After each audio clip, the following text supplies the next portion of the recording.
저희들이 그 에레미야의 말씀, 정말 참 긴 내용의 말씀인데, 우리가 거의 2달 가까이 이제 에레미야서의 말씀을 우리가 살폈는데, 이제 에레미야 오늘 52장의 그 에레미야서를 마치면서 그 한 번 더 이제 예루살렘의 그 멸망, 이 멸망에 대해서 한 번 더 이제 언급을 하게 됩니다. 우리가 이미 살폈지만, 우리 에레미야 이제 앞에 그 39장에 이제 이미 예루살렘이 함락되었던 내용들이 이미 이제 에레미야 39장에 이제 상세하게 기록이 되어 있습니다. 그런데 이제 에레미야 선지자는 이제 에레미야서를 마치면서 한 번 더 이제 이 예루살렘이 어떻게 멸망을 했는가, 그러니까 참 에레미야 선지자를 통해서 하나님이 계속해서 말씀하셨지만, 그 말씀을 이스라엘 사람들은 거부를 했는데, 결국은 에레미야 선지자를 통해 하신 말씀이 성취된 것을 이제 에레미야서를 마치면서 한 번 더 이제 강조를 하고 있습니다. 그래서 52장 우리 1절부터 시작을 해서 이제 11절까지는 이제 예루살렘이 함락되는 이야기입니다. 예루살렘이 참 함락, 그러니까 시드기야 왕 이 11년에 이제 11년의 결국은 1년 반 정도의 예루살렘이 참 포위가 되었다가 결국 이제 바벨론에게 함락을 당하는, 그래서 5절을 보시면 그 성이 시드기야 왕 제11년까지 참 포위가 되었고, 그리고 또 넷째 달 9일에 양식이 떨어졌고, 그리고 백성들이 도망가고, 그런데 왕도 도망가는데 갈대아 군대가 그 왕을 따라잡아서 이제 시드기야 왕을 이렇게 붙잡게 되고, 그리고 그가 보는 앞에서 바벨론 왕이 이제 시드기야의 왕의 아들들을 다 죽여버리고, 그리고 시드기야의 그 눈을 이렇게 뽑아버리는, 그래서 죽을 때까지 감옥에 가두는 이야기가 이제 11절까지 이렇게 기록이 되었습니다. 그러니까 결국 예루살렘은 이렇게 멸망을 당했고, 이제 오늘 본문인 이 12절부터는 이제 예루살렘이 함락되고 나서 그 다음 이제 일어난 사건이 이제 여호와의 그 성전이 이렇게 다 파괴되어지는 내용들이 이제 12절부터 시작을 해서 이제 23절까지 쭉 이렇게 기록이 되어 있습니다. 그래서 한번 12절을 한번 보시면, 이제 바벨론 느부갓네살 왕 19째 해 달 19년 해 다섯째 달에 이제 느부사라단이 예루살렘에 이르렀고, 13절에 성전과 왕궁을 다 불살랐습니다. 그리고 14절에는 예루살렘 사면 성벽을 다 이렇게 헐어버렸습니다. 그리고 15절 16절에는 이제 항복한 사람들, 그리고 이스라엘 백성들 중에 가장 가난한 사람들, 이런 사람들만 이제 살려두는 내용들이 이제 15절 16절에 기록이 됐습니다. 그리고 이제 17절에는 그 갈대아 사람이 이제 바벨론 사람들이 어떤 일을 했나, 여호와 성전에 두 개의 녹기둥, 그리고 또 받침들, 여호와의 성전의 놋대야, 이런 것들을 다 깨트려 가지고 그 놋을 바벨론으로 다 가져갔다. 그리고 또 18절에는 뭐 성전에 나오는 그 성전에 필요한 여러 가지 이제 도구들이죠. 그 도구들도 다 가져갔고, 또 19절 거기에 잔들, 뭐 촛대, 뭐 숟가락, 하여튼 금으로 만든 모든 것들은 다 가져갔다라고 19절에 기록을 합니다. 그리고 이제 20절에는 이 가져갔던 이 모든 것들은 솔로몬이 정말 정성을 다해 가지고 성전을 위해 두 기둥, 이건 야긴과 보아스로 알려진 겁니다. 야긴과 보아스로 알려진 기둥, 그리고 또 워낙 이렇게 물을 담는 통이 커 가지고 이름을 바다라고 불렀습니다. 바다. 저게 이제 우리 구약의 이제 그 뭐죠? 성막에서는 이 손을 씻는 물두멍이거든요. 손을 씻는. 근데 이 손을 씻으려 그러면 물을 계속 공급을 해줘야 되니까 그것을 이제 큰 놋으로 대야를 만들었는데 그게 얼마나 컸으면 바다라는 호칭을 쓸 정도로 이제 그 물들을 이제 그 담아두는 그런 장치. 그게 그 수도 없는, 그리고 그 그 바다 앞에는 세 마리씩 세 마리씩 12마리의 또 소가 놋으로 장식이 돼 있고, 그러니까 뭐 셀 수 없을 만큼의 그 놋들이 이렇게 그 성전을 이렇게 그 이루는 이제 성전 그 도구를 위해서 다 사용이 됐는데, 결국 그것이 어떻게 됐는가? 이제 다 바벨론으로 가져갔다는 겁니다. 그래서 20절, 21절, 23절까지는 뭔가 하면 솔로몬이 소위 놋으로 또 금과 은으로 만들었던 모든 그런 도구들, 또 모든 하여간 그런 장식들, 이런 것들이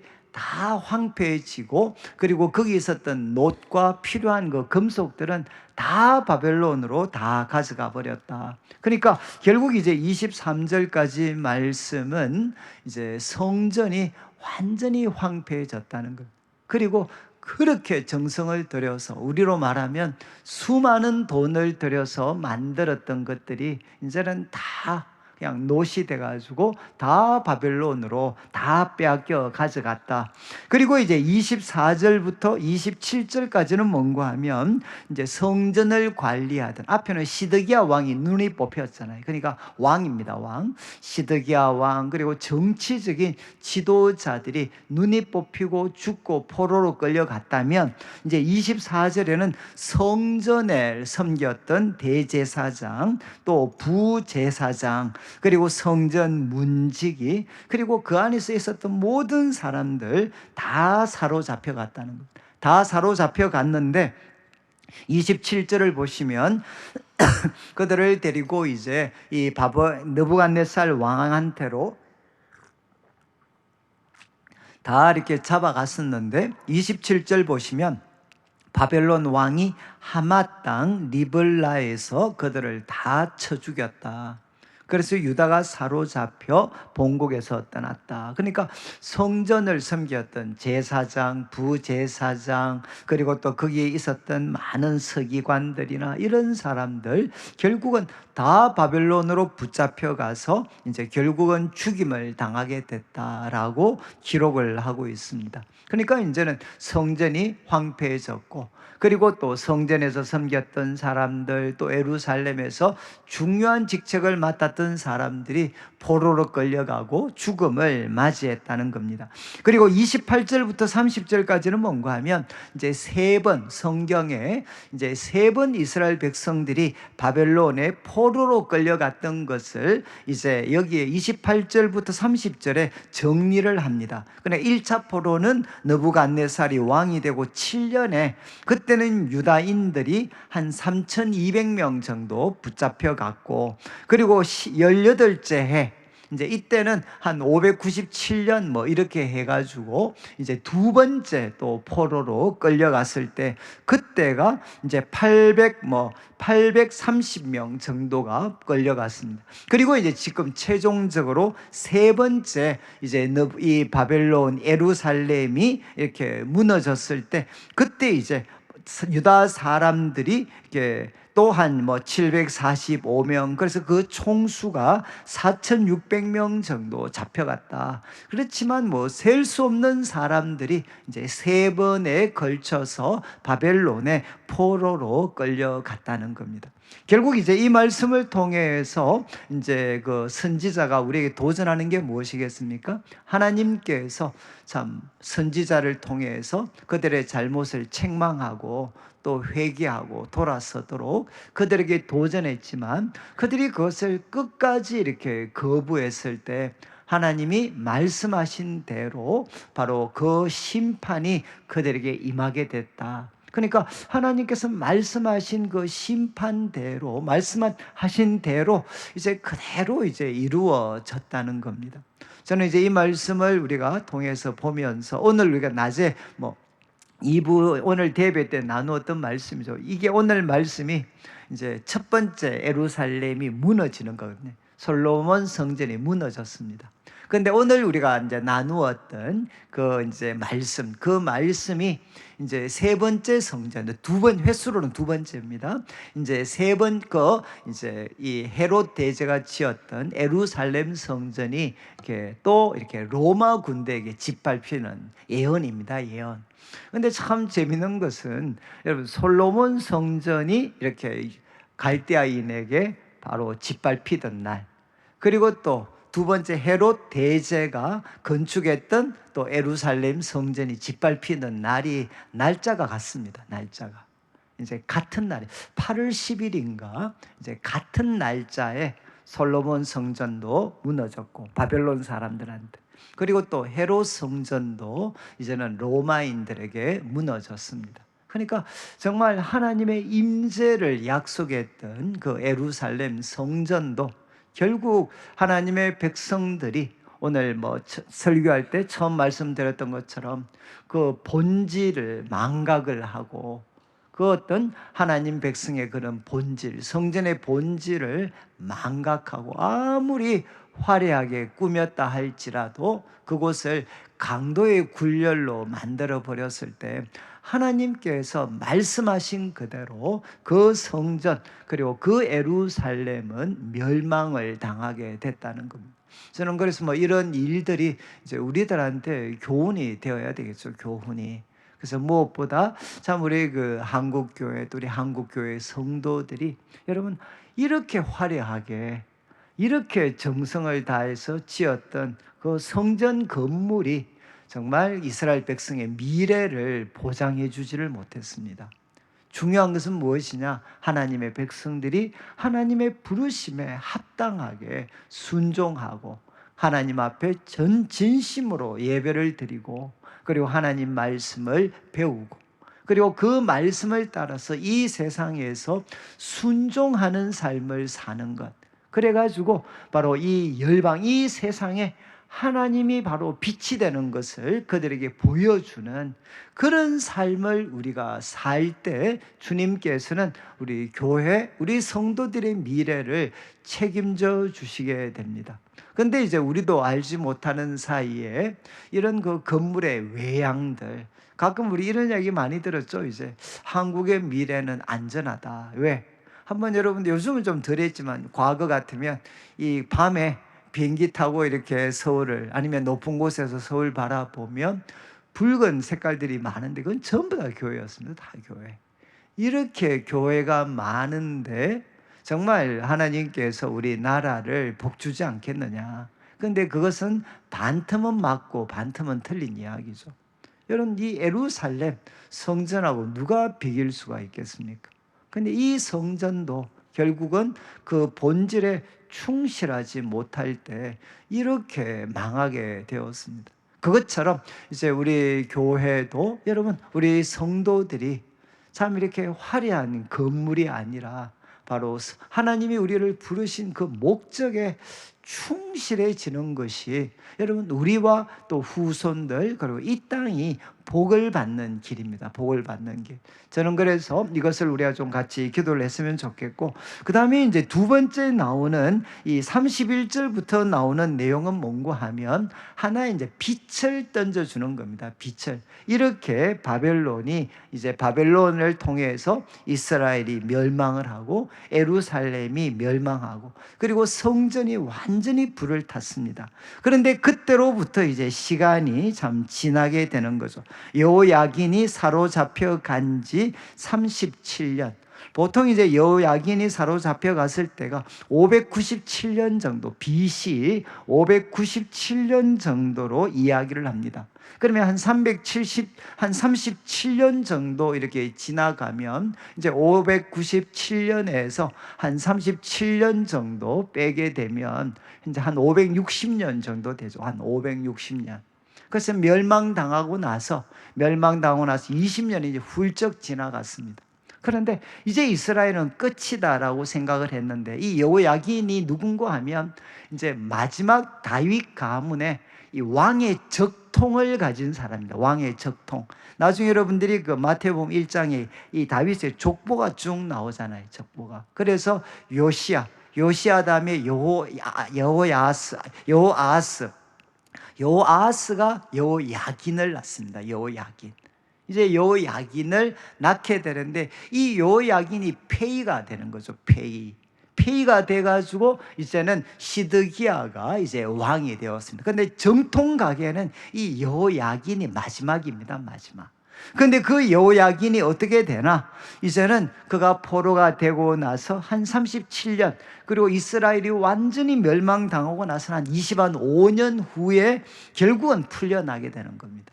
그 소위 말해서 포로가 되었던 삶에서 풀려나는데 31절 마지막에 보면 뭐 이런 표현을 씁니다. 이제 여호야긴 왕의 머리를 들어 주었고 감옥에서 풀어 주었다. 그러니까 그냥 막 이 머리를 들게 해주고 그리고 감옥에서 풀어 주었다. 그리고 32절에 이제 그 바벨론 왕이 여호야긴에게 친절하게 말하고 또 여호야긴의 위치를 바벨론에 있는 다른 왕들의 자리보다도 더 높이고, 그리고 33절에는 이제 제수의 옷을 벗기고 평생 동안 항상 왕 앞에서 먹게 했고, 그리고 이제 34절 날마다 쓸 것을 바벨론 왕에게서 받는 정량이 있었는데 종신토록 죽을 때까지 이렇게 대접을 받았다. 여러분, 이제 여호야긴이 이제 이 어떤 소위 제수의 신분에서 풀려나게 됐다는 것. 결국 이것은 무엇을 이야기하겠습니까? 바로 여호야긴이 풀려난 것. 이것이 시작이 되어서 하나님이 선지자 에레미야 또 선지자들을 통해 약속하신 것처럼 그들에게 약속하신 해방의 날이 이제는 곧 다가올 것이다 라는 것을 우리들에게 암시하는 것으로. 그래서 오늘 설교 제목이 멸망과 희망입니다.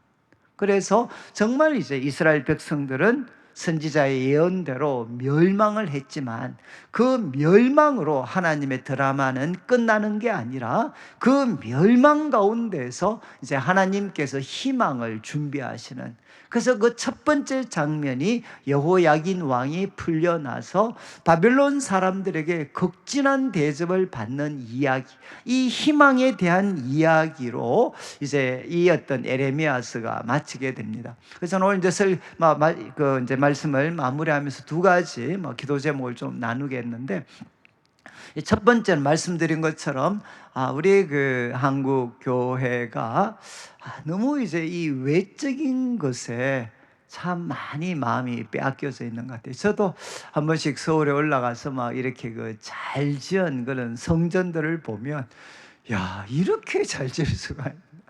이렇게 이제 참 교회를 이렇게 잘 지을 수가 있나? 또 화려하게 지을 수 있나? 라는 그 생각들이 들 때가 있습니다.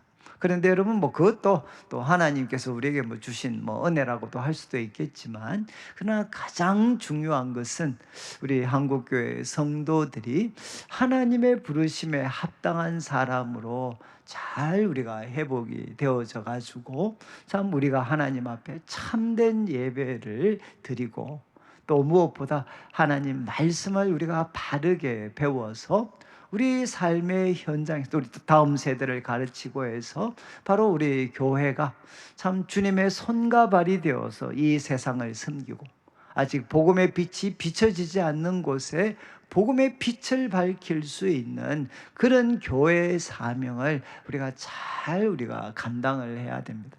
근데 제가 볼 때는 참 이제 지금 교회가 사실 여러 가지로 참 어려운 상황입니다. 어려운 상황. 그때도 말씀드렸듯이 앞으로 한 8년 정도 지나고 나면 우리 한국 교회의 복음화율이 10% 정도로 아마 떨어질 거다. 왜냐하면 지난번 말씀드렸듯이 2012년과 2022년 비교했을 때 우리 복음화율이 한 거의 7% 정도가 떨어졌습니다. 복음화율이. 그러니까 한 10년 만에 이제 과거에 한 3% 정도가 됐으면 지금은 한 16% 정도가 됩니다. 근데 이 추세대로만 간다 그러면 여러분, 이제 2032년이 되면 여러분 또 한 6, 7%가 줄면 얼마가 되겠습니까? 10%가 되는 거죠. 10%. 그러니까 과거 우리 한국 교회는 세계 기독교 역사의 기적을 우리가 보여주는 교회였는데, 지금은 이제 저희 한국 교회가 아마 정말 이렇게 특별한 특단의 그런 조치가 없다면 이제 2032년 정도가 되면 10% 밑으로 떨어지게 되는 일들이 일어날 수 있고, 그리고 더 심각한 일은 무엇이냐? 우리 젊은 사람들이죠. 지금 30대, 40대 20대에서부터 40대까지 복음화율이 2022년 그리고 2012년 10년 상간에 딱 반토막이 났습니다. 반토막. 그리고 과거에 예를 들어서 한 20, 한 2, 3%가 됐다면 지금은 이제 10, 한 2, 3% 정도, 정말 반토막이 났습니다. 반토막. 근데 앞으로 이제 이런 어떤 속도들이 더 빨라질 수도 있겠죠. 저는 이제 우리 교회가 첫 번째 우리가 기도를 해야 되는 것은, 참 우리 교회 가운데 성령님께서 참 역사하여 주셔서 우리 성도들이 주님의 부르심에 충실하고, 또 우리 교회가 주님의 부르심 그리고 주님이 교회를 세우신 본질에 충실한 교회가 될 수 있도록 하나님 도와주십시오라고 기도를 드려야 되고, 그 다음에 두 번째는 여러분, 어떤 소위 위기, 어떤 하나님의 그런 재앙을 우리가 경험한다 할지라도 하나님 안에는 무엇이 있는, 저는 참 이걸 좋아하는데, 하나님 안에는 희망이 있습니다. 여러분, 결국 우리가 하나님을 가까이 하게 되면 끝은 무엇이냐? 희망입니다. 희망. 하나님은 누구신가? 희망의 하나님이신, 희망의 하나님. 그래서 저는 우리 성도님들이 지금 여기 때로는 사는 게 참 이게 힘이 들고 또 막 이렇게 마음이 어려우신 분들도 계실 텐데, 오늘 우리가 하나님께 기도를 드리고 또 성령의 충만함을 받고 예수님의 십자가 그 부활의 그 능력을 우리가 덧입게 되면 하나님은 우리에게 무엇을 주시는가? 새로운 시작, 우리에게 희망을 우리에게 주시는 분이십니다. 그래서 저는 참 우리 성도님들의 마음속에 우리 주일날 그래도 예배가 주는 최고의 기쁨이 무엇이겠습니까? 하나님께 예배를 드리고 주의 말씀을 받고 우리가 성령의 충만함을 회복하면 우리들의 삶에 가장 달라지는 것은 뭔가 하면 희망의 사람이 되는 것입니다. 희망의 사람. 그래서 저는 이제 우리가 한 20분 정도 우리가 시간을 가지고 기도를 드릴 때, 하나님, 저도 또 우리 교회도 앞으로 하나님 참 이 주님의 부르심에 합당하게 살아갈 수 있도록, 그리고 무엇보다 제가 주님과 만나서 참 여러 가지 어렵고 힘든 상황이 있다 하더라도 하나님, 저와 또 우리 교회가 이 세상에 희망이 될 수 있도록 우리가 희망의 사람들이 되게 해 주십시오라고 기도하는 시간이 되면 좋겠습니다. 그리고 이제 다음 주에 우리 예칭 클리닉이 있습니다. 다음 주 예칭 클리닉이 있고, 그리고 9월 둘째 주부터는 다시 시간이 3시로 돌아갑니다. 왜냐하면 예칭 모임을 우리가 하기 때문에. 그래서 우리 2시 반 모이는 것은 다음 주까지 우리가 하게 될 것 같고, 그리고 이제 9월 달부터는 조금 순서가 이렇게 다양해질 수 있습니다. 왜냐하면 이제 저희가 아마 한 가을에 한 두 번 정도는 우리가 간단하게 말씀을 보고, 우리 기독 영화 중에 굉장히 좋은 게 많습니다. 그래서 한 50분 정도 하면 볼 수 있는 영화 정도도 우리가 한 예배 시간 우리가 여기 예친원들과 같이 좀 보려고 하는 마음도 있고, 그 다음에 우리 선교사님, 파송 선교사님들이 좀 멀리 계셔가지고 자주 나오시지도 못하고 그래서 말씀을 잘 못 듣고 해서 저희들이 한 1년에 우리가 가을에 한 2번 정도는 우리 파송 선교사님들을 줌으로 이렇게 연결을 해서 우리 오후 예배 시간에 그분들이 직접 이제 말씀으로 영상이지만 그분들 말씀을 듣고 또 우리가 선교지를 위해서 기도하는 시간도 갖고, 아마 지금보다는 조금 더 프로그램들이 좀 다양해질 것 같습니다. 그렇게 생각을 해 주시고, 이제 오늘 말씀 기억하면서 한 20분 정도 우리가 개인적으로 우리가 기도하시고, 제가 시간이 되면 축도로 마무리하도록 하겠습니다. 같이 기도드리겠습니다.